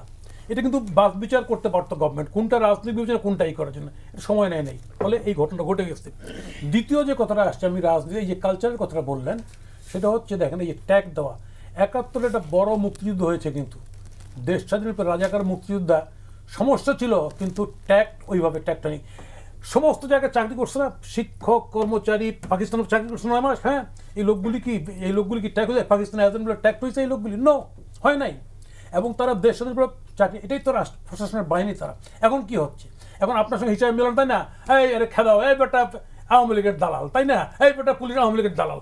এই যে ট্যাগ, এই ট্যাগের কারণে এখানে রাজনৈতিক কালচার বলে যে একটা কথা আছে, তাই না, এটা শেষ হয়ে গেছে, এটা নিশ্চিহ্ন হয়ে গেছে। এবং ওইটার উপর দাঁড়ায় ভবিষ্যৎ রাজনীতি করতে যাচ্ছে, এটার উপর দাঁড়ায় যারা ভবিষ্যৎ রাজনীতি করতে চায়, আমি নিশ্চিত করে বলতে পারি একদম উইথ, আপনি যে বলেন লিখে লিখে দিয়ে বলতে পারি, এরা ভালো কিছু করতে পারবে না না না সমাজের সংঘাত ছাড়া, রাজনীতিকে রক্তাক্ত করা ছাড়া। এই ট্যাগের এই যে কালচার যে শুরু হয়েছে, তাই না, এটা পৃথিবীর কোথাও নেই। পৃথিবীর ফ্যাসিস্ট শাসন হয়েছে, পৃথিবীর ফ্যাসিস্ট শাসন অসংখ্য জায়গায় বিগত দিনে তো ট্যাগিং এর রাজনীতি ছিল না, এইভাবে ছিল না, নামাজ পড়লেই সে জামাত, সে শিবির। নো ভাই, আমার বাপ দাদা নামাজ পড়তে জামাত করে নাই। ওইটাকে যারা মিলিয়ে বলে তারা বলে। আজকে ধরেন যে এই যে বললো আমার সাথে আলোচক, যে সহ আলোচক যে বললো যে ওইখানটা এতদিনে যুদ্ধ হয়েছে, 1000 বছর যুদ্ধ হয়েছে, ওই জিনিসটা জানতে আমাদের 1000 বছর লাগছে। আমেরিকায় গৃহযুদ্ধ, শ্বেতাঙ্গ কৃষ্ণাঙ্গ, ৬৬ সালের পরে তারা ভোট রাইট পাইছে, ওটা জানতে আমাদের লাগছে। ওটা তো কৃষ্ণাঙ্গদের দেশ, শ্বেতাঙ্গরা দখল করছে, জানতে আমাদের লাগছে বহুদিন। ওটা তো দখল করছে। এখন এই নিমিষে, এখানকার ঘটনা নিমিষে গোটা ওয়ার্ল্ড জানে ফেলে। ফলে ওইভাবে যদি তুলনা করে দেখে না, দ্যাট ইজ রং। আমরা বর্তমান প্রেক্ষাপটে এই চতুর্থ বিপ্লবের যুগে, এই যুগে এটা মানুষ নিমিষেই, এই যে আমি একটা বক্তৃতা দিয়েছিলাম, সেখানে মির্জা ফখরুল সবাই ছিলেন। ওই দিনে বাংলাদেশের পত্রিকা নিউজ হয়েছে, টাইমসে একটা নিউজ হয়েছিল কি 10,000 মামলা ওই যে বিএনপির উপর, হ্যাঁ হয়েছে আর কি, এবং এটা তাদেরকে গ্রেপ্তার করে আদালত ঢুকাইছে আর কি। তাই বললাম যে কবে শুনবো আমরা নিউ ইয়র্ক টাইমসে যে বাংলাদেশের এই মন্ত্রীরা জেলে ঢুকতেছে, এই বর্তমান মন্ত্রীরা, আমরা কবে শুনবো এরকম একটা নিউজ? আপনি দেখেন সেই টাইমসেই কিন্তু যখন BNP was in power with Jamaat, তখন কিন্তু নিউজ হয়েছিল কিন্তু বাংলাদেশ মার্চ উইথ আফগানিস্তান। আজকে আমি জানি না সত্য কিনা মিথ্যা, এই বর্তমান সরকার আমলে some people has been arrested, few numbers, 1 or 2 or 3, in allegation of the fundamentalism in the diplomatic area হয়েছে নিউজটা। তাহলে আমি বলতে চাচ্ছি, আজকে আমি যেটা করার জন্য, ভালো করার জন্য যেটা তৈরি করতে পারতাম, আজকে আমি ওই সেই পুরনো জায়গায় ওই পিচ্ছিল বাসে তেল দিয়ে ওঠার মতো আর কি, তাই না, আবার পরে ওই জায়গায় পড়ে যাচ্ছে। লাভটা কি হলো? আমার এত ত্যাগ, এত রক্ত, এত শহীদ, এত আহত, এর বিনিময় রিটার্নটা কি? আমার যে ছেলে বুকটা পেতে দিয়ে বললো যে গুলি কর, রিটার্নটা কি? আমি যদি রিটার্নটা তৈরি না করতে পারি, ট্যাগিং করে যদি অস্ত্র তৈরি করি, ডেফিনেটলি আমি বলতে পারি আর যাই হোক ডেমোক্রেসি বাংলাদেশ হবে না, সুদূর পরাহত হয়ে গেছে এটা। জি, আমরা যেতে চাই ডক্টর সাখাওয়াত হোসেন সায়ন্ত। সাম্প্রতিক সময় আপনি খেয়াল করবেন যে রাজনৈতিক দলের নেতা, এই দেখলাম নুরুল হক নূরের উপর হামলা হলো বলে আক্রমণ করলো, এবং ভিডিওতে দেখেছেন কারা করেছে, কীভাবে করেছে। জাগপার একাংশের সভাপতি লুৎফুর রহমানের উপর হামলা হয়েছে, সেটা আসলে ছবি আসেনি, দেখা হয়নি, গুপ্ত হামলা হয়েছে। পুলিশের উপর হামলা হলো। অর্থাৎ এই যে হামলার ঘটনাগুলো ঘটছে, বিভিন্ন জায়গায় বিচ্ছিন্নভাবে পালিয়ে যাওয়ার শক্তি মিছিল করছে, এগুলি আসলে কিসের আলামত? এটা বাংলাদেশে এইরকম হামলা, এরকম আক্রমণ, এরকম নানামুখী কিছু কনস্পিরেসি, এটা থেকে মুক্ত কবে ছিল? আমাদের হলো 24 গণ অভ্যুত্থানের পরে আমাদের মানে এক্সপেকটেশন হয়ে গেছে আকাশচুম্বী, যে আমরা রাতারাতি 5 আগস্ট চলে গেছে, 6 আগস্ট জেল থেকে আমরা যে রেলে ছিলাম, যারা ছাড়া পেয়ে আসলাম, আর যারা ঘুম থেকে উঠলো সবাই আমরা ধরে নিলাম আজ থেকে আমরা ফেরেশতা হয়ে গেলাম। আসলে কি একদিনে ফেরেশতা হওয়া যায়? আমাদের চরিত্রের মধ্যে তো এগুলো আছে সব সময়। বাংলাদেশ ওভার পপুলেটেড একটা দেশ, একটা করাপ্টেড কান্ট্রি, একটা নানামুখী ধান্দা ফিকিরের দেশ। সেইখানে এত মানুষ, এত ষড়যন্ত্রকারী, এত বিভাজন, সেখানে একজনের বিরুদ্ধে একজন লাগানো খুব সহজ। সেখানে এসব ছিল, আছে, হয়তো থাকবেও। কিন্তু আমাদের বেসিক কিছু জায়গায় উন্নতি হলো কিনা। প্রধান ভাই একটু বেশি ফ্রাস্ট্রেটেড হয়ে গেছেন, সেই জন্য একেবারে ডিক্লেয়ার দিয়ে দিলেন যে গণতন্ত্র সুদূর পরা হতো। আমার তো মনে হয় যে এইসব টুকটাক যা হচ্ছে এগুলো বিচ্ছিন্ন ঘটনা। কেউ কেউ এরকম বিশেষ পরিস্থিতি তৈরির চেষ্টা করছে যে নির্বাচনটা একটু পেছানো যায় কিনা, একটু আরেকটু সুবিধা আদায় করতে পারি কিনা। কেউ কেউ একটু চেষ্টা করছে যে এরকম অ্যানার্কি তৈরি করে যদি একটা গন্ডগোল লাগিয়ে দিতে পারি, একটা গৃহযুদ্ধের দিকে যায়, তাহলে তো ইলেকশনটা হলো না। তাহলে কেউ কেউ হয়তো ভালো আশায় নির্বাচন পিছাতে চায় তাদের ব্যক্তি স্বার্থে বা দলীয় স্বার্থে, যে আমি একটু বেশি টাইম পেলে মনে হয় ভালো করে বসবো।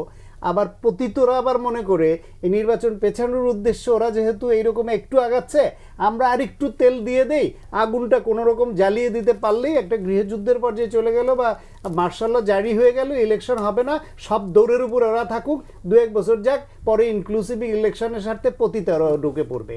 সুতরাং নানান জনের নানা রকমের ফন্দি ফিকির থাকে। কিন্তু উন্নতি যেটা হয়ে গেছে এটাও আমাদের বলতে হবে। প্রথম উন্নতি হয়েছে, অর্জন কি? 16 বছর ধরে আমার ঘাড়ে জেকে বসা একটা দানব ঘাড় থেকে নেমেছে, নামাতে পেরেছি আমরা সম্মিলিতভাবে। এইটা সবচেয়ে বড় অর্জন। দ্বিতীয় অর্জন হচ্ছে বাংলাদেশে ফ্যাসিবাদকে রুখতে হলে যে নির্বাচন পদ্ধতিটা, যে দলীয় সরকারের অধীনে নিরপেক্ষ নির্বাচন হওয়ার কালচার এদেশে এখনো তৈরি হয়নি, সেখানে আমরা অন্তত নির্দলীয় সরকারের অধীনে ইলেকশন হবে ভবিষ্যতে অনেকগুলো, অন্তত সেই রকম একটা পরিবেশ তৈরি হয়েছে। কারণ যে বিএনপি, যে এই ডান বাম এই প্রধান ভাইদের দল সহ সবাই, জামাত ইসলাম, 16 বছর ধরে তত্ত্বাবধায়ক সরকারের জন্য কান্নাকাটি করেছি, আমরা তো চাইলেই বা বিএনপি চাইলে বা যে কেউ চাইলেই তো বলতে পারবে না ক্ষমতায় এসে যে না, দলে আমাদের অধীনে ইলেকশন করতে হবে। তার মানে তত্ত্বাবধায়ক সরকার বা নন পার্টিজান গভর্নমেন্টের অধীনে ইলেকশন হতে হবে। মানুষ তার ভোট দেওয়ার ক্ষমতাটা আবার ফিরে পেল। 2014 সালের কথা ভাবেন তো, শুধুমাত্র যদি তত্ত্বাবধায়ক সরকারের অধীনে নির্বাচন হতো, তাহলে নির্বাচনে মানুষের ভোটের রায়ের মাধ্যমেই তো হাসিনা সহ পুরো আওয়ামী লীগ ভেসে যায়। আবার ফ্যাসিবাদ হতো কোত্থেকে? তার মানে ফ্যাসিবাদ হয়ে উঠেছে মানুষের হাতে ভোটের পাওয়ারটা না থাকার কারণে। এই যে ভোটের পাওয়ারটা আমাদের হাতে ফেরত আসলো, এটি কি ফ্যাসিবাদ রোখার জন্য খুব বড় একটা অস্ত্র নয়? মানুষ যে সচেতন হয়েছে, এখন যে সবার হাতে হাতে মোবাইল, সব ডকুমেন্টেড হয়ে যায়, এখন যে মানুষ প্রতিবাদ করতে শিখেছে, একটা দানবকে এভাবে তাড়াতে শিখেছে, এত সহজে কেউ আসলো গণতন্ত্র হত্যা করে ফেললো, সেটা হবে? সুতরাং গণতন্ত্রের দিকে আমরা অনেকখানি অগ্রগতি অলরেডি পেয়ে গেছি। বাংলাদেশের রাজনীতিবিদদের মধ্যে আলোচনা বলতে জিনিসটা ছিল না।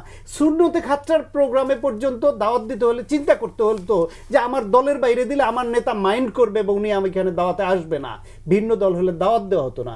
সেই দেশে এখন তো শুধু পতিত ফ্যাসিবাদ গণহত্যাকারী ছাড়া বাকি প্রত্যেকটা দল একসঙ্গে যাচ্ছে, দিনের পর দিন আলাপ করছে, কিছু কিছু বিষয়ে একমত হচ্ছে এবং বলছে আমরা রাষ্ট্রটাকে এইভাবে গঠন করতে চাই। এর হয়তো 100টা একমত হলে 100টা আমরা আশাই করব না, আশা করে হোঁচট খেতে রাজি না আমি। 5টা হবে, অন্তত 10টা হবে, 20টা হবে। এই 5টা 10টা 20টাও তো 1 বছর আগে হওয়ার কোনো রকম লক্ষণ ছিল না। তাহলে শুধু নাই নাই গেল গেল না বলে আছে আছে হয়েছে হয়েছে যেটা, সেটাও একটু বলি এবং সবাই এগিয়ে নিই। এই দেশের ভবিষ্যৎ আছে, এই দেশের তরুণরা এই দেশের ভবিষ্যৎ। এই তরুণরা, কিছু তরুণরা ওরা ক্ষমতার লোভে বা বিপদগামী হয়েছে, টাকার মালিক হতে চায়, ক্ষমতা এখনই মন্ত্রী এমপি হয়ে যেতে চায়, হয়েছে। তো ওই দলেরও সবাই যে তা তো না, ওই দলেও তো অনেকেই অনেক সৎ চিন্তা নিয়ে কাজ করছে যে বাংলাদেশটাকে সুন্দরভাবে গড়তে চাই। হয়তো তাদের চাওয়াটা এখন ইমপ্লিমেন্ট হচ্ছে না, এখন হচ্ছে না বলে ভবিষ্যতেও হবে না এমন তো না। এই দেশে এই যে এক বিশেষ কোনো গোষ্ঠী দেশটাকে একটা বিশেষ দিকে নিয়ে যেতে চায়, ধর্মীয় লাইনে নিয়ে যেতে চায়, কিংবা কেউ বেধর্মী লাইনে নিয়ে যেতে এক এক এজেন্ডা নিয়ে এক একজন। এই দেশের মাটি তো ওই মাটির মানুষ তো এরা না। এদেশের মানুষ তো অসাম্প্রদায়িক চেতনা নিয়ে বড় হয়। তারা ধর্ম মানে, ধর্ম পালন করে, ধর্মের দিকে ডেডিকেটেড থাকে, কিন্তু তারা ধর্মের অপব্যবহার করে এইভাবে কেউ আবার বিপদগামী করবে, ভুল পথে পরিচালিত করবে, একদিন 2 দিন 3 দিন তারা ঘুরে দাঁড়ায়। সুতরাং এদেশের ভবিষ্যৎ আছে, এদেশের অর্জন আছে। এই দেশ থেকে যেই মেধাবী ছেলেরা এখন চলে যাচ্ছে, সেই ছেলেগুলো সারা পৃথিবীর অবস্থা খারাপ এখন নানানভাবে, কর্মসংস্থানের অসুবিধা, লেখাপড়ার অসুবিধা। এক সময় তারা বাধ্য হয়ে এই দেশে বলবে যে না, আমার দেশও তো এর থেকে খারাপ হবে না, আমি এইখানে যেই সময় শ্রম মেধাটা ব্যয় করি এটা না করে নিজ দেশে গিয়ে দেই। আমার দেশের যেই চিকিৎসকরা ইউরোপ আমেরিকা বিভিন্ন জায়গায় খুব ভালো করছে, তাদের মধ্যে বিশেষ প্রণোদনা দিয়ে 10% চিকিৎসক এই দেশে আনা হোক, কয়েকটা হসপিটাল বানানো হোক, দেখেন আমার দেশের রোগী বিদেশ যেতে হয় কিনা। মালয়েশিয়ার মতো দেশ পলিসি নিয়ে চিকিৎসা সেক্টরে কত উন্নতি করে ফেলেছে, শুধুমাত্র তাদের দেশের নাগরিক বিভিন্ন দেশে ভালো কাজ করছে যারা, তাদেরকে চুক্তিভিত্তিক এনে কাজ করাচ্ছে এবং তাদের সঙ্গে থেকে দেশের ডাক্তাররা তৈরি হয়ে যাচ্ছে। এইরকম বিভিন্ন সেক্টরে যদি পলিসি নেওয়া হয়, এবং বিএনপির মধ্যে আমি আশাবাদী, কেন আমি বিএনপির কোনো পথধারী না, কোনো দিন না, কিন্তু বিএনপিকে ভালোবাসি এবং বিএনপির জন্য আমি কথা বলি, কাজ করি। কেন? এই দেশে বিএনপির অনেক দোষ ত্রুটি থাকার পরও এখনো পর্যন্ত তুলনামূলক বিচারে বিএনপির থেকে বেটার কোনো প্ল্যাটফর্ম তো আমি দেখি না।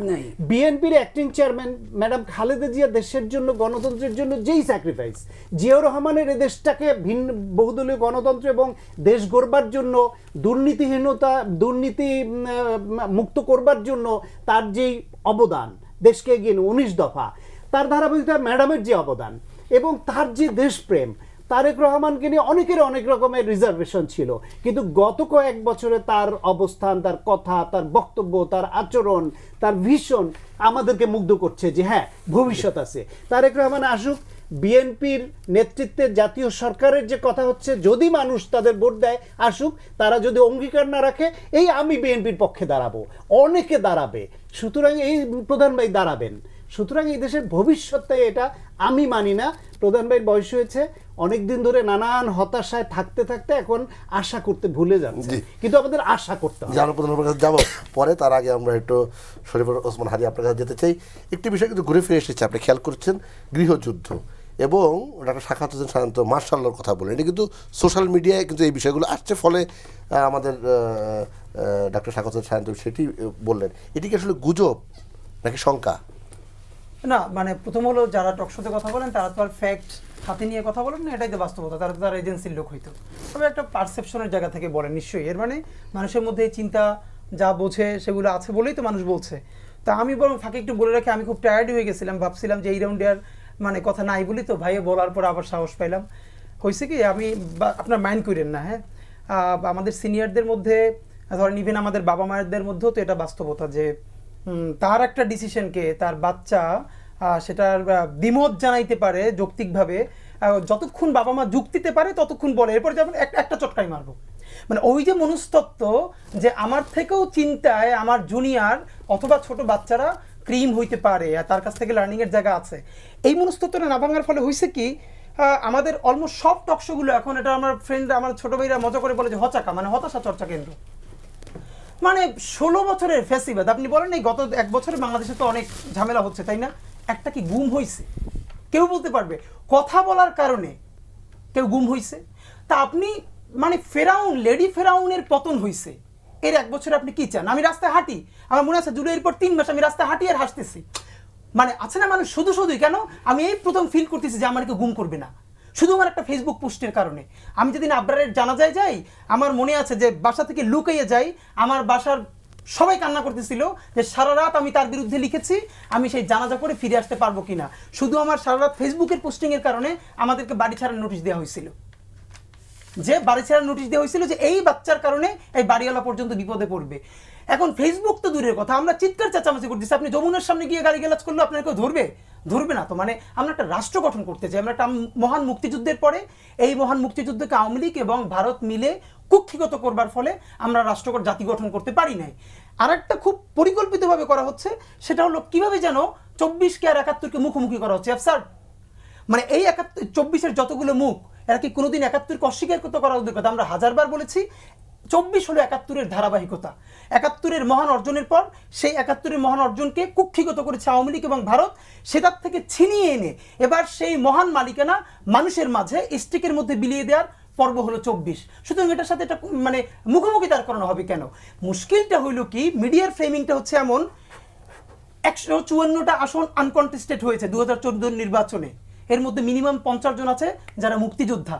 তখন কোনো মিডিয়া বলে নাই বিনা ভোটে এমপি হলেন 50 জন মুক্তিযোদ্ধা, তখন হয়ে গেছে তারা আওয়ামী লীগ বিনা ভোটের এমপি। কিন্তু যখন ধর্ষণ, গম চুরি, ভোট চুরি, ভোট ডাকাতির মতো অপরাধ করবার পর ন্যূনতম গণপ্রতিরোধের শিকার হয়, তখন সে ভোট চোর, ভোট ডাকাত, গণহত্যাকারী হয় না, তখন তাকে ফ্রেম করা হচ্ছে মুক্তিযোদ্ধা। এইটা হলো আমাদের আফসোস। এই ফ্রেমিং থেকে তো আমাদের বের হতে হবে। একজন চোর, একজন মুক্তিযোদ্ধা হয়ে প্যারালালি যদি সে চোর হয়, তাকে চোর বলতে পারতে হবে। আমি হাজারবার বলেছি জুলাই যোদ্ধা কারো পরিচয় হইতে পারে না, প্রচুর শোতে বলেছি। ইদানিং অনেকে নতুন করে বলে আমি একজন জুলাই যোদ্ধা, মানে কি ভাই? এই মুক্তিযোদ্ধার মতো বাণিজ্য কইরে তো আওয়ামী লীগ এটারে ধ্বংস করছে। সুতরাং আমরা তো আর কোনো জুলাই যোদ্ধা শুনতে চাই না। আমরা সবাই মিলে জুলাই করেছি, আমরা এখন সবাই মিলে দেশ গড়বো। আরেকটা কথা আমি যেটা আপনাকে বলা, যে ভাই যে ভাই বলছিল ট্যাগিং, মানে ট্যাগিং তো পৃথিবীর কম বেশি বেশি মানে সব জায়গায় কম বেশি থাকে। এই গত 16 বছরের ট্যাগিংয়ের সাথে আপনি কোনো ট্যাগিংটি মিলাতে পারবেন? মানে কোন ধরনের ট্যাগিং হয় নাই? এখন যদি আপনি সেইটার সাথে তুলনা করেন, এটা দুইটা হইতে পারে, ভাই হয়তো অনেক বেশি ফ্রাস্ট্রেটেড, সুতরাং আশা সাইডে দিছে, সুতরাং এটা নিয়ে কিছু বলবার নাই। বাট আমি একটা কথা, এখানে এনসিপির কেউ থাকলে ভালো হইতো। মুশকিলটা হইলো এনসিপির কেউ নাই, তো ওদের তরফ থেকে আমার উত্তর দেওয়া তো কঠিন, আমি তো এনসিপির কোনো লোক না। সেটা হলো 15 বছরের সাথে আপনি যদি ওদের 7.5 মাসের সমান একটা, এটা না অতি সরলীকরণ হয়, প্লিজ অতি সরলীকরণ হয়। 10,000 কোটি টাকা আর 10 লাখ টাকা চুরি রে, দুটোই চুরি, চুরি ইস চুরি। কিন্তু আপনি যখন দুইটার সমানভাবে ধরবেন, ইভেন ইসলামের একটা স্পিরিট আছে। অনেকে বলে না শরিয়া আইন শুনে শুনে, শরিয়া আইন মানে হাত কাটা। আমি আপনাকে বলি, আল্লাহ রাসূল যে 10 বছর মদিনা রাষ্ট্র কায়েম করছিলেন, এখানে হাত কাটা লাগছে শুধু একজনের। শরিয়া আইন আপনি আমি যেরকম নামাজ পড়ি, এটাও কিন্তু শরিয়া আইন। এখন আমাদের এখানে ফ্রেমিং করা হচ্ছে ওইটা। এর মানে হলো ইসলাম পর্যন্ত মানুষের ওই জায়গাটা অ্যালাউ করে, কেউ যদি চুরি করেছে সে হলো পেটের ক্ষুধায়, আর একটা হলো অভ্যাসে, দুইটার স্পিরিট এক না। সুতরাং ওই জায়গাটা তো আপনি দিবেন। যারা চুরি করেছে আমাদের তরফে সব থেকে বেশি বলেছি। ইভেন আমি তো মনে করি 2-1 উপদেষ্টা যারা চুরি টুরি যদি এর সাথে ইনভলভ থাকেন, বিএনপির হাতে, এজেন্সির হাতে সকল ফাইল আছে, সময় মতো ওপেন হয়ে যাবে। কিন্তু ওই মানে নীলা মার্কেটে হাঁস খাওয়ারে আপনি এত বড় জাতীয় ইস্যু যদি করেন, তাইলে তো ওই যে এসালম সিঙ্গাপুরে যে মার্কেট বানাইলো ওইটা ছোট হয়ে যায়। আমার আফসোস রইল এইটাই, আর কিছু না। আপনার কথার সাথে আমি একমত, নিশ্চয়ই আপনি আপনার বক্তব্য দিয়েছেন। তবে ওই পেটের ক্ষুধার কথা বললেন না, তাহলে এইখানে যে চুরিটা হয়েছে তাদের সাথে না, না প্লিজ, না পেটের ক্ষুধার কারণে হয়েছে আর কি। মানে ক্ষুধা ছিল, আমি ভাই বলছি যে তাদের কাছে আইফোন কোথা থেকে আসে, যে ক্ষুধার কারণে, কিছু হচ্ছে বিলাসিতা আর কিছু হচ্ছে ক্ষুধার কারণে। ক্ষুধার কারণে করলে এটাকে অপরাধ হবে কিনা, নীলিমা চৌধুরী? গয়েশ্বরাই বলেছেন আমাদের নেতা, ঘুষ 1 ফোঁটা খাইলেও হারাম, পেট ভরে খাইলেও হারাম। আপনি যদি এটাকে বিশ্লেষণ করেন আপনি পেয়ে যাবেন। এখন কথা হলো যে পেটের দায়ে হয়, এটা কিন্তু সাক্ষী তারপরে ইসের ভিত্তিতে আদালত বিচার করবে। যদি ফর্মুলায় পড়ে তাহলে কোনখানে রাখবে। এখন আমরা অনেক ক্ষেত্রে মনে করি যে 5 টাকার চুরিকে আমরা চুরি হিসেবে দেখি, ওরকে বলি চোর।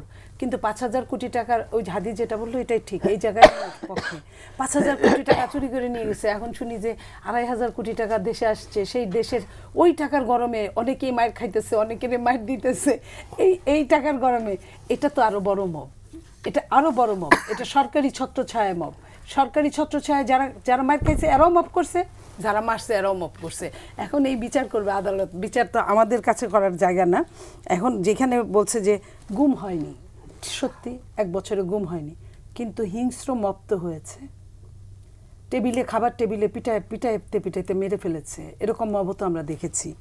আপনার এই যে মবের অনাচারগুলো এমন হয়েছে যে অয়ারামের ফসল গয়ারাম খাচ্ছে, আবার অয়ারাম জেল খাটছে, যার ফসল খাইলো সেই জেল খাটছে। এখন তো তাই হচ্ছে। তো এই যে তাইগুলা হচ্ছে, তাহলে আমরা কিসের জন্য এই একটা শেখ হাসিনা ফ্যাসিস্ট পালিয়ে যেতে বাধ্য হইলো? বায়তুল মুকাররমের খতিব থেকে শুরু করে হাইকোর্টের প্রধান বিচারপতি, স্পিকার থেকে শুরু করে প্রধানমন্ত্রী, সব যে পালায় গেল। আমাদের নেচারের তো কোনো চেঞ্জ হলো না, আমাদের চরিত্রের কবে চেঞ্জ হবে? আমি যদি এই কথাটা জিজ্ঞেস করি, ওই যে অঙ্কের ওই টিচারের মতো, যে লাট সাহেবের কুকুরের যদি 3 ঠ্যাঙে কুকুরের যদি 75 টাকা মাসে খরচ লাগে, আর আমার যদি 8 জন মানুষের 16 ঠ্যাঙে যদি 20 টাকা মাসিক বেতন হয়, তাহলে কার কার ঠ্যাঙের কত দাম? এই অঙ্ক কিন্তু কেউই মিলাইতে পারে না, ওই অঙ্কের পণ্ডিত মশাই মিলাতে পারে না। বাংলাদেশের অঙ্কগুলোও ঠিক এরকম জায়গায় এসে পৌঁছেছে যে এই অঙ্কগুলো আমরা মিলাতে পারছি না। আমি যখন আপনার সঙ্গে কথা বলছি 5ই আগস্ট থেকে 1 সেপ্টেম্বর 27 দিনে আরাকান আর্মি 13টি ট্রলার সহ 81 জন জেলেকে ধরে নিয়ে গেছে। সরকার আন্তর্জাতিক সম্পন্ন খ্যাতি সম্পন্ন একজন মানুষ, সে কি কিছু করতে পেরেছে?